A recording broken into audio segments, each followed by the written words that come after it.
Hey everyone! Welcome back to my channel.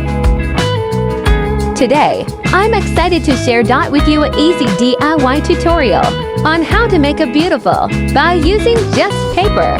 This is a great project for crafty beginners.